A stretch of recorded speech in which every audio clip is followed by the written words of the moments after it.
पता चलता है कि मैनेजर और उनकी दो बहनें तीनों मॉस्किटो डीमन हैं। मिहाई अपनी हाईटेक कार से ये सब देख रहा है और बोलता है लगता है ये डीमन अपने शिकार का दिमाग खा जाते हैं और बाकी बॉडी से काम करवाते हैं। अकीरा तो ये देखकर बेहोश हो जाता है। सिक्की डिसाइड करता है कि ये मिशन बहुत रिस्की है और उन्हें वापस जाना चाहिए, लेकिन मिहाई सिक्की की इस हरकत से इरिटेट हो जाता है और जानबूझकर कार को दीवार में मारने लगता है। आवाज सुनकर वो तीनों डीमन बाहर आती है। एक डीमन एरिका, जिसे जमीन पर टॉय कार मिलता है, वो उसे उठा लेती है। वो इधर उधर देखती है, तभी उनकी दोनों बहन आती है और वो डिसाइड करती है कि वो पूरा बिल्डिंग चेक करेंगे, कहीं कोई छुपा तो नहीं। सिक्की एक कोने में जाके छुप जाता है। जब वो तीनों चली जाती है तो सिक्की सोचता है कि उसे जल्दी से कबाने और आकिरा के पास पहुंचना चाहिए, वरना कहीं वो भी कबाने की तरह बिना दिमाग का ना हो जाए। लेकिन तभी एरिका अपने बड़े बड़े मच्छर वाले सर से उसे ढूंढ लेती है। एरिका बोलती है मेरी बहन ने मना किया है कि किसी को मारना नहीं है, तुम्हें तो मैं जिंदा नहीं छोड़ सकती।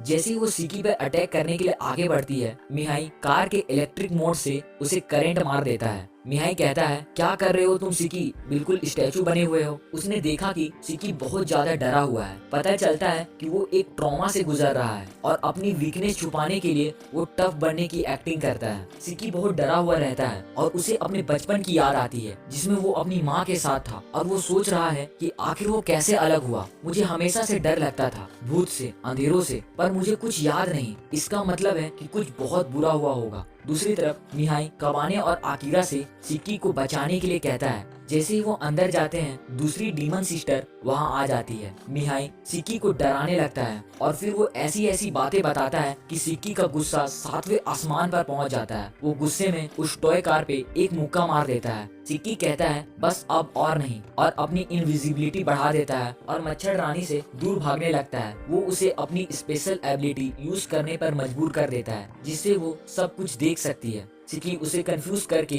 अपनी थ्रेड से पूरा एरिया कवर कर देता है और मच्छर रानी को एक मजबूत स्पाइडर वेब में फंसा देता है। और फिर सिक्की छत से कूदता है सीधे उस मच्छर रानी के ऊपर। मच्छर रानी को हराने के बाद सिक्की एक पल के लिए खुद पे प्राउड फील करता है। उसे वो दिन याद आता है जब इनुगामी उसे उसके पेरेंट्स के बारे में बताए थे। इनुगामी पूछते हैं क्या तुम अपने पेरेंट्स के बारे में जानना चाहोगे, लेकिन सिक्की मना कर देता है। वो कहता है मैं अपनी नई लाइफ में खुश हूँ, मुझे अपने पास्ट के बारे में नहीं जानना। लेकिन अब उसे लग रहा है कि शायद उसे वो बात करनी चाहिए। मिशन खत्म होने के बाद मैं इनुगामी से जरूर पूछूंगा। तभी कबाने और आकिरा आ जाते हैं उस मच्छर रानी के बालों से घसीटते हुए। वो उसे सिक्की की थ्रेड में बांध देते हैं। कबाने पूछता है अब क्या करें, लड़ना तो बनता है, हम 3 हैं और वो 1। सिक्की एग्री करता है अगर हम यहाँ से चले गए तो ये सारा सबूत को डिस्ट्रॉय कर देंगे। उनकी बात चल ही रही होती है, तभी दूसरी तरफ से उनकी सबसे बड़ी बहन गुस्से में आती है तुम दोनों निकम्मे हो, 2 छोटे छोटे बच्चों से हार गई। वो एक डरावनी स्माइल के साथ पूछती है क्या तुम ये सब भूल के चले जाओगे और इस इंसिडेंट को यहीं खत्म कर दोगे। लेकिन कबाने कहता है नहीं,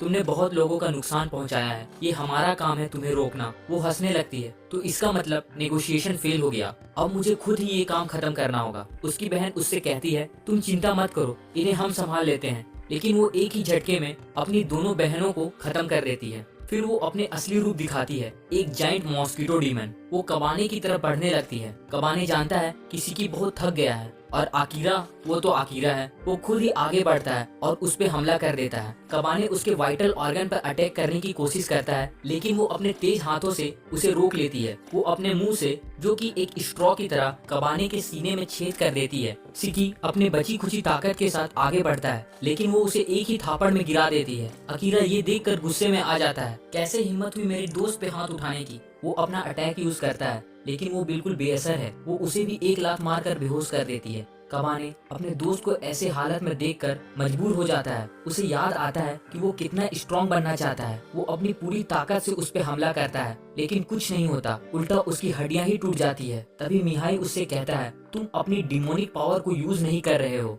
इसलिए तुम मुझसे आर्म रेसलिंग में भी नहीं जीत पाए थे और इसलिए तुम इस मच्छर से भी नहीं जीत सकते। अगर तुम अपने दोस्तों को बचाना चाहते हो तो अपने अंदर के डीमन को जगाओ, उसकी पावर यूज करो। कबाने एक पल के लिए सोचता है वो क्या करना चाहता है। मुझे अपने दोस्तों को बचाना है, इस मच्छर का हाथ तोड़ना है। वो चिल्लाते हुए ट्रांसफॉर्म हो जाता है सीधे सुपर सियान मोड में। एक झटके में वो उसका दोनों हाथ तोड़ देता है। वो दर्द से चिल्लाते हुए पीछे गिर जाती है। कबाने उसको खत्म करने के लिए आगे बढ़ता है, लेकिन तभी इनुगामी कमरे से बाहर आता है और उसे रोकता है। इनुगामी कहते हैं काफी अच्छा काम किया कबाने, पर अब वापस आ जाओ, बाकी काम इनारी संभाल लेगी। तभी वहाँ एक नया बंदा एंट्री मारता है। ये एक फॉक्स डीमन है जिसका नाम नोबीमारू है। लगता है ये इनारी का नया चमचा है कौन की जगह पर। नोबीमारू बिना टाइम वेस्ट किए सीधे मच्छर रानी के पास जाता है और उसके शरीर में कुछ फायर सीड लगा देता है और एक ही चुटकी में वो उसको आग में जला देता है। फिर क्या ही था, बारी बारी से सारी बहन भी जल के राख हो जाती है। नोबीमारू कबाने की तरफ देखता है और बोलता है तो क्या लगता है उन्हें मारना सही था?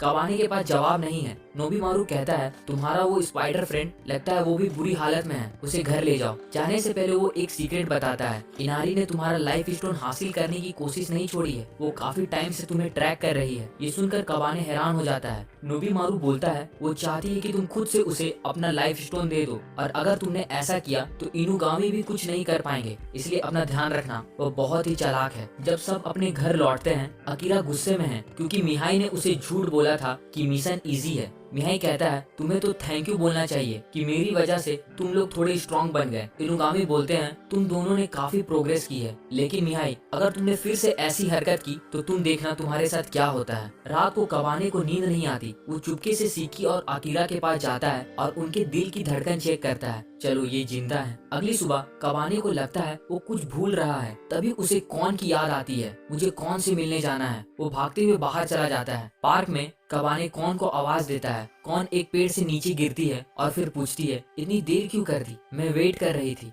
वो बोलती है कि उसने कबाने के लिए मछली पकड़ी थी, लेकिन अब वो खराब हो गई है क्योंकि वो टाइम पे नहीं आया। कबाने को बुरा लगता है और वो उसे कंफर्ट करने की कोशिश करता है। ये सब देखकर नोबीमारू चुपके से मुस्कुरा रहा है। वो कहता है तुमको ध्यान रखने को बोला था ना कबाने। उधर सिक्की इनुगामी के पास जाता है और कहता है अब मैं अपने पेरेंट्स के बारे में जानने के लिए तैयार हूँ। अगले दिन इनुगामी पूरे गैंग के साथ सिक्की के गांव जाते हैं उसके अंकल आकियो से मिलने। सिक्की बताता है कि अपनी माँ से अलग होने से पहले वो यहीं रहता था और फिर वो अपने अंकल के साथ टोक्यो चला गया। गांव पहुंचते ही इनुगामी सबके लिए कमरा बुक करने चले जाते हैं। बच्चे उधर की दुकान में जाते हैं। कबाने की नजर एक पुरानी सी किताब पे पड़ती है जिसमें लोकल स्टोरी लिखी हुई है। वो उसे बड़ा इंटरेस्टिंग लगता है। सिक्की बताता है कि ये इनके एरिया का फेमस कहानी है। सब लोग मिलकर वो किताब पढ़ते हैं। किताब में एक कहानी है एक सीगे नाम के लड़के की। एक दिन काम से घर आते हुए उसने देखा कि एक बड़ी सी स्पाइडर उसके खाने में घुस रही है। कोई और होता तो घर छोड़कर भाग जाता, लेकिन सीगे दिल का बड़ा नेक और दिमाग से थोड़ा पैदल, उसने वो खाना उस स्पाइडर के साथ बांट लिया। अगली सुबह जब वो उठा तो उसका पूरा घर गोल्डन स्पाइडर वेब से भरा हुआ था और फिर सेगी उस गोल्डन सिल्क को बेचकर अमीर बन गया। सिक्की बोलता है ऐसी कहानियां तो हर जगह फेमस है। तभी सिक्की की नजर दरवाजे पर पड़ती है। एक गुलाबी बालों वाली लड़की उसे घूर रही है। वो कुछ सोच पाता कि तभी इनुगामी अंदर आते हैं आकियो के साथ। सब लोग डिसाइड करते हैं कि वो नदी के पास जंगल में जाके बात करेंगे। जाते हुए सिक्की को एक आवाज आती है, कोई उसे बुला रहा है, लेकिन वो सोचता है कि शायद उसे भ्रम हुआ है। सभी लोग नदी के पास बैठ जाते हैं। आकियो अपना इंट्रोडक्शन देता है। वो एक स्कॉलर है जो पुरानी कहानियों पर रिसर्च करता है और उनके पीछे छुपा सच को ढूंढता है। सिक्की बताता है कि आकियो इंसान होने के बावजूद डीमन के बारे में सब जानता है, लेकिन वो उससे ज्यादा इन्वॉल्व नहीं होता ताकि किसी को परेशानी ना हो। आकियो सिक्की को टीज करने लगता है, लेकिन सिक्की बोलता है कि वो यहाँ अपनी माँ के बारे में जानने आया है। आकियो एक लंबी सांस लेते हुए अपनी कहानी शुरू करता है। वो कहता है ये बहुत पुरानी बात है, जब मैं और तुम्हारे पापा यानी कि मेरा भाई गोल्डन वेब की कहानी पर रिसर्च कर रहे थे। हम जंगल में क्लूज ढूंढ रहे थे और तभी हमारी मुलाकात तुम्हारी माँ कुमी से हुई। वो एक स्पाइडर डीमन थी। आकियो बोलता है अब तक मैंने तुमसे कुछ चीजें छुपाई, पर अब वो समय आ गया है जब तुम्हें सच पता चलना चाहिए। इनुगामी आकिरा और कबाने को लेकर वहाँ से चले जाते हैं और बोलते हैं तुम दोनों थोड़ी देर इधर वेट करो, सिक्की को अपने अंकल से अकेले बात करने दो। कुछ देर बाद सिक्की उनके पास आता है। सिक्की बताता है वो दोनों मर चुके हैं। पापा तो मेरे जन्म होने से पहले ही जा चुके थे और माँ जब मैं 5 साल का था तो वो बीमार होकर चली गई।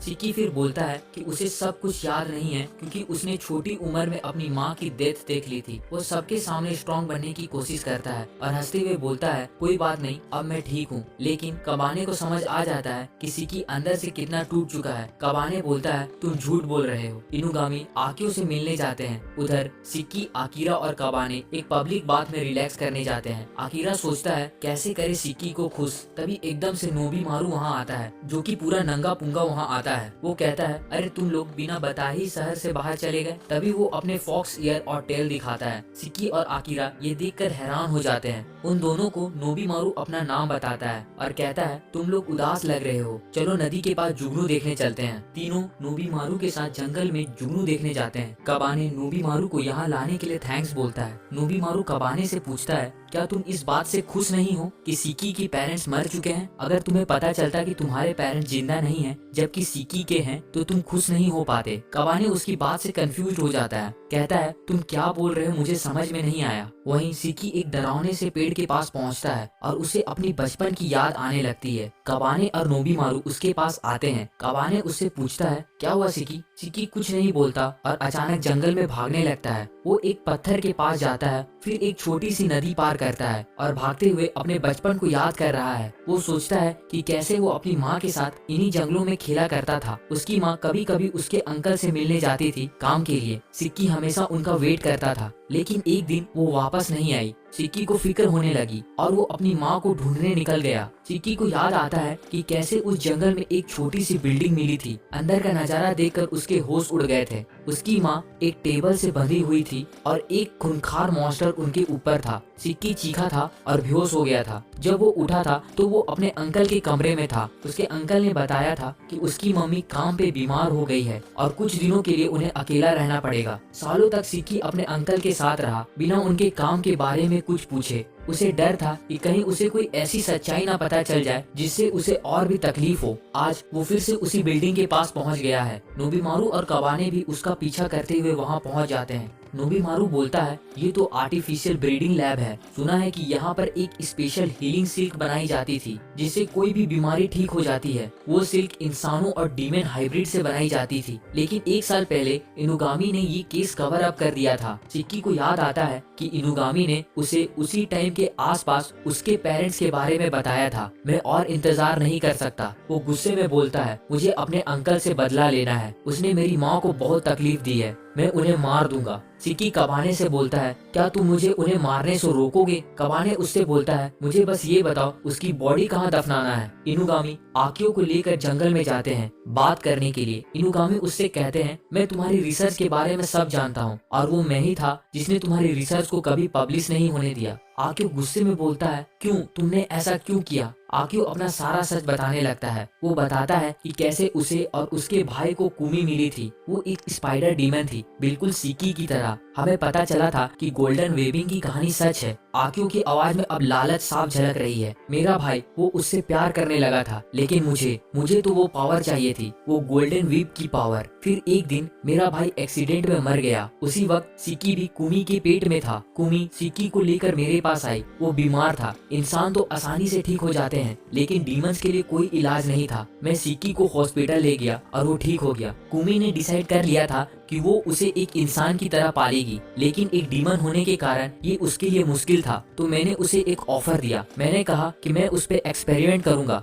बदले में उसे पैसा मिलेगा। वो मान गई। वो अपने बेटे के लिए कुछ भी कर सकती थी। मैंने उस पे जंगल के हर क्रिएचर के साथ एक्सपेरिमेंट करना शुरू कर दिया। मुझे यकीन था कि गोल्डन वेबिंग कोई म्यूटेंट से ही बन सकता है। एक दिन सिक्की ने हमें एक्सपेरिमेंट के दौरान देख लिया। वो बहुत डर गया था। मैंने उसे कुमी से अलग कर दिया। एक्सपेरिमेंट चलता रहा जब तक कुमी टूटने ना लगी, और फिर आखिरकार मैंने वो बना लिया, वो लेजेंडरी गोल्डन वेब जो हर बीमारी का इलाज कर सकता है। इनुगामी अपना फोन निकालते हैं। ये सब सिक्की सुन रहा है। अब वो डिसाइड करेगा कि तुम्हारा क्या करना है। सिक्की अपने वेब से आकियो को एक पेड़ से लटका देता है। ये सब सुनकर उसका खून खौल रहा है और वो बस उसे मारना चाहता है। आकियो कहता है, इनुगामी, क्या तुम एक बच्चे को किसी का खून करने दोगे? इनुगामी कहता है, अगर तुम किसी और को मार सकते हो तो तुम्हें खुद मरने के लिए भी तैयार रहना चाहिए। तभी आकिरा डर के मारे जंगल से बाहर आता है। तुम लोग कहाँ चले गए थे? वो रोते हुए बोलता है, फोन भी बिजी आ रहा था, मुझे लगा कोई भालू आ जाएगा। इनुगामी उसे शांत करते हुए बोलते हैं, आराम से आकिरा। तभी उनकी नजर अपने पीछे पड़ती है और उनके होश उड़ जाते हैं। एक बड़ा सा